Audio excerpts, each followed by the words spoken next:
সান্নিধ্য পছন্দ করে, স্বামীর কাছে সময় চায়, স্বামীর সাথেই ঘুরতে যেতে চায়। তাদের কাছে স্বামীরা কখনো পুরনো হয় না, বাড়িতে স্বামীদের পরিপাটি হয়ে থাকা লাগে না, বৌদির সেসব নিয়ে মাথা ব্যথাও নেই। তারা শুধু চায় হাত থেকে ফোনটা সরিয়ে স্বামী যেন তাকে সময় দেয়, তার কথা শোনে কিংবা তাকে কিছু বলে। বাড়িতে হাজারটা কাজ করার পরেও স্ত্রীরা গল্প করতে ক্লান্ত হয় না, বরং সারাদিনের কথাগুলো বলার জন্য হাঁসফাঁস করতে থাকে।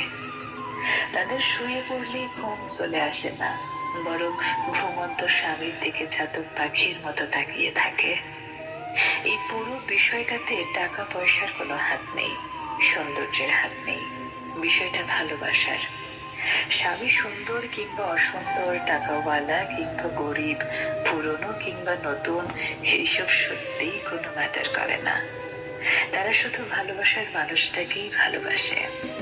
অথচ পুরুষ মানুষের কাছে ব্যাপারটা উল্টো।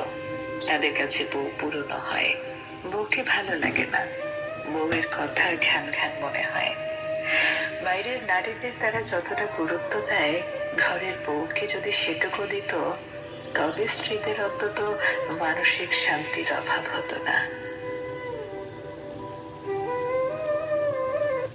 মেয়েরা বিয়ের পরেও স্বামীর সান্নিধ্য পছন্দ করে, স্বামীর কাছে সময় চায়, স্বামীর সাথেই ঘুরতে যেতে চায়। তাদের কাছে স্বামীরা কখনো পুরনো হয় না, বাড়িতে স্বামীদের পরিপাটি হয়ে থাকা লাগে না, বৌদির সেসব নিয়ে মাথা ব্যথাও নেই। তারা শুধু চায় হাত থেকে ফোনটা সরিয়ে স্বামী যেন তাকে সময় দেয়, তার কথা শোনে কিংবা তাকে কিছু বলে। বাড়িতে হাজারটা কাজ করার পরেও স্ত্রীরা গল্প করতে ক্লান্ত হয় না, বরং সারাদিনের কথাগুলো বলার জন্য হাঁসফাঁস করতে থাকে। তাদের শুয়ে পড়লেই ঘুম চলে আসে না, বরং ঘুমন্ত স্বামীর দিকে চাতক পাখির মতো তাকিয়ে থাকে। এই পুরো বিষয়টাতে টাকা পয়সার কোনো হাত নেই, সৌন্দর্যের হাত নেই, বিষয়টা ভালোবাসার। স্বামী সুন্দর কিংবা অসুন্দর, টাকাওয়ালা কিংবা গরিব, পুরনো কিংবা নতুন, এইসব সত্যিই কোনো ম্যাটার করে না।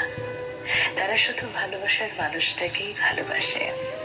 অথচ পুরুষ মানুষের কাছে ব্যাপারটা উল্টো। তাদের কাছে বউ পুরনো হয়, বউকে ভালো লাগে না, বউয়ের কথা ঘ্যান ঘ্যান মনে হয়।